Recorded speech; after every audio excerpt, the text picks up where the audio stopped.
আপনারা দেখছেন বাংলা এগিয়ে।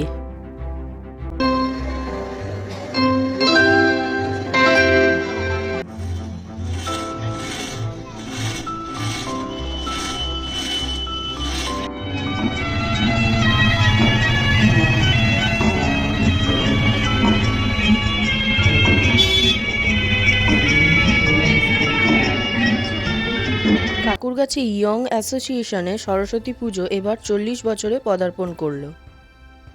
এই পুজোর প্রধান আয়োজক স্বপন সমাদ্দার, পৌর প্রতিনিধি 56 নম্বর ওয়ার্ড ও পাপিয়া ঘোষ, পৌর মাতা 30 নম্বর ওয়ার্ড। ফিতে কেটে প্রদীপ জ্বালিয়ে এই পুজোর দ্বার উন্মোচন করলেন কলকাতা মহানগরীর ফিরহাদ হাকিম ও শিবানন্দ বাবা। এই অনুষ্ঠানে আরও মুখ্য নজর করার জায়গা ছিল মাধ্যমিক ও উচ্চ মাধ্যমিক উত্তীর্ণ ছাত্রছাত্রীদের হাতে উপহার তুলে দেওয়া ও গরিব মানুষদের হাতে কিছু কম্বল ও আরও কিছু কাপড় তুলে দেওয়া। তো আমি ছোটবেলা থেকে সরস্বতী পুজো করি, এখনো সেটা চালিয়ে যাচ্ছি। সরস্বতী পুজোকে কেন্দ্র করেই এখানে সামাজিক সাংস্কৃতিক সব কর্মসূচি আমরা নিয়ে থাকি। ঠাকুরগাছি ইয়ং অ্যাসোসিয়েশন এবার 40তম বছরে পদার্পণ করলো। মহানাগরিক এবং শ্রী ফিরহাদ হাকিম এবং মাননীয় মন্ত্রী, তারপরে আপনার শিবানন্দজি মহারাজ, ইন্দ্রা সাহা সহ বিভিন্ন প্রতিনিধিরা ছিলেন। খুব এবার সাংস্কৃতিক অনুষ্ঠান হচ্ছে, আপনারা দেখতেই পাচ্ছেন বহু মানুষ এখানে উপস্থিত হয়েছেন। আজকে বলার মতো অবকাশ নেই, সকাল থেকে অনেক পরিশ্রম হচ্ছে। আজকে মায়ের কাছে এই প্রার্থনা করে, মা সকলের মঙ্গল করুন, সবাই ঘরে ঘরে বিদ্যালয়ে পৌঁছে দিক। বাংলা তথা বাঙালির সর্বশ্রেষ্ঠ যে জায়গা সামাজিকতা, আমাদের বাংলার সংস্কৃতি, বাংলার কৃষ্টি, বাংলার ঐতিহ্য আমরা যেন বজায় রাখতে পারি। মমতা বন্দ্যোপাধ্যায়ের নেতৃত্বে বাংলা যেন বিশ্ব বাংলার পথে এগিয়ে যেতে পারে, মার কাছে প্রার্থনা করি। এবং আমাদের মধ্যে সমস্ত বিভেদ যেন দূরে যায়, আমাদের মধ্যে যেন ভেদাভেদ না থাকে, মা যেন সেই শিক্ষায়। ঠাকুরগাছি ইয়ং অ্যাসোসিয়েশনের সরস্বতী পুজো আমার মনে হয় সত্যি কলকাতার বুকে সবচেয়ে বড় সরস্বতী পুজো। কারণ ঠাকুরগাছি ইয়ং অ্যাসোসিয়েশনের সরস্বতী পুজো ঠাকুরগাছি তথা 30 নম্বর ওয়ার্ডের মানুষের কাছে এটা দুর্গাপুজোর সমতুল্য। দুর্গাপুজো যেরকম মহালয়া দিয়ে শুরু হয়, আমাদেরও মাতৃ প্রতিমার আগমনের মধ্যে দিয়ে পুজো শুরু এবং নিরঞ্জনের মধ্যে দিয়ে পুজোর সমাপ্তি।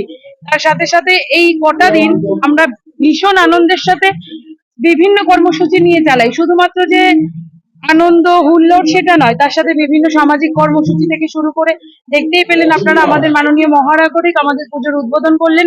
তার হাত দিয়ে মানুষকে কম্বল বিতরণ থেকে শুরু করে কৃতি ছাত্রছাত্রীদের পুরস্কার বিতরণ এবং বিশেষ চাহিদা সম্পূর্ণ মানুষের হাতে আমরা তার হুইল চেয়ারটা তুলে দিতে পেরেও খুব খুশি। তার সাথে সাথে আমাদের যে যাত্রাপালা বাংলা থেকে হারিয়ে যেতে বসেছে, সে যাত্রাপালাকেও এখানে যাত্রাপালা অনুষ্ঠিত হয় এবং স্টুডেন্টদের মধ্যে স্কুল ভিত্তিক কুইজ কন্টেস্ট হয়। যে কুইজ কন্টেস্ট এখন আমরা দেখতে পাই প্রায় নেই বললেই চলে। ছোট ছোট বাচ্চাদের মধ্যে বসে আঁকো প্রতিযোগিতা শুরু হয় এখানে। এই মঞ্চ থেকে আমরা আমাদের ওয়ার্ডের বিভিন্ন স্টুডেন্টদের সারা বছরের পড়াশোনার দায়িত্ব নিয়ে থাকি। সবার কাছে একটাই কামনা করব যে এই ঠাকুরগাছি ইয়ং অ্যাসোসিয়েশন যে তাদের স্টেজ থেকে কিছু স্টুডেন্টের যে দায়িত্ব নেয়, আগামী দিনে মা সরস্বতীর আশীর্বাদে এবং এই অঞ্চলের সকল মানুষের আশীর্বাদে যেন সেটা উত্তরোত্তর বৃদ্ধি পায়, আমরা যেন আরো বেশি স্টুডেন্টের পড়াশোনার দায়িত্ব নিতে পারি। মা যেন আমাদেরকে সেই আশীর্বাদ করেন এবং আগামী দিনগুলো এই ঠাকুরগাছি ইয়ং অ্যাসোসিয়েশন যেন আরো বড় হতে পারে এবং এই পুজোটাকে যেন আমরা আরো বৃহত্তর আকারে নিয়ে যেতে পারি, সেই আশীর্বাদই মায়ের কাছে চাইবে।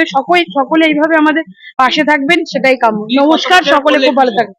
এই পুজোটা আমাদের 40 বছরে পড়লো।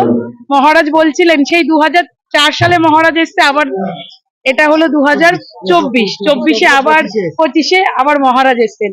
তাহলে বুঝতেই পারছেন সেই ঐতিহ্যকে আমরা মাননীয় মেয়র পরিষদের সদস্য স্বপন সমাদ্দার, যার হাত ধরে ছোট্ট একটা পুজো, আজকে যে ছোট্ট চারাগাছ ছিল সে আজকে বটবৃক্ষতে পরিণত হয়েছে। সেই বটবৃক্ষর ছায়ায় দেখতে পাচ্ছেন আমরা কত মানুষ, সত্যি সেই ছায়ায় যেন আমরা এইভাবেই থাকতে পারি, সেটাই কামনা করি। সকলকে আহ্বান জানাই আমাদের পুজোতে আসুন, মাতৃমণ্ডপে আসুন, মায়ের প্রতিমা দর্শন করুন এবং তার সাথে সাথে আমাদের পাশে থাকুন, যাতে এই 30 নম্বর ওয়ার্ড তথা এই পুজোটাকে কেন্দ্র করে আমরা মানুষের মধ্যে যেতে আরো ছড়িয়ে যেতে পারি এবং যে স্টুডেন্টের দায়িত্ব বলুন, বিভিন্ন মানুষের যাতে উপকারের কাজে লাগে, মাননীয় মুখ্যমন্ত্রী মমতা বন্দ্যোপাধ্যায়ের যে স্বপ্ন বাংলাকে বিশ্ব বাংলা করার, সেই স্বপ্নে যেন আমরা আরেক ধাপ এগিয়ে যেতে পারি।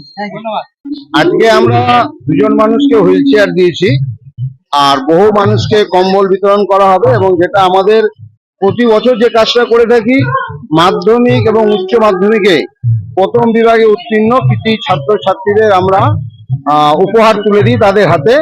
সেটা তো আছেই, সঙ্গে সঙ্গে অন্য আরো অনেক অনুষ্ঠান আমরা করে থাকি এই সরস্বতী পুজোর মাধ্যমে। সরস্বতী পুজোটা যে শুধুমাত্র ছাত্রছাত্রীদের পুজো সেই জায়গা না, আমরা এটাকে একটা মহৎ উৎসবে পরিণত করেছি এই অঞ্চলে।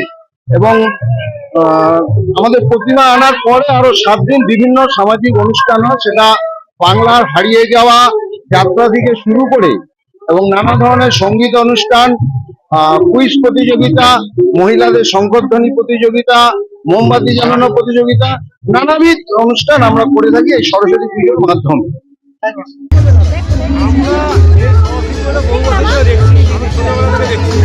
আমার যা বয়স কাছাকাছি 10 বছর পুজো হয়ে গেল। আমাদের অভিভাবক স্বপন সমাদার পুজোর প্রথম থেকে শুরু করেছে এবং দিকে দিকে পুজোটাকে একটু বড় করে ফেলেছে। এখন সারা অঞ্চলের পুজো প্রথম নামটা হয়ে গেছে। এই পুজোর মাধ্যমে জনগণকে সেবা করে বিভিন্ন রকম কম্বল বিতরণ করা হলো,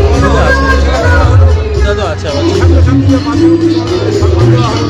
এছাড়া বিভিন্ন রকম প্রোগ্রাম থাকে, আমরা সঙ্গে থেকেই কাজটা করার চেষ্টা করি। এরকম গুরুত্বপূর্ণ তথ্য জানতে দেখতে থাকুন বাংলা এগিয়ে।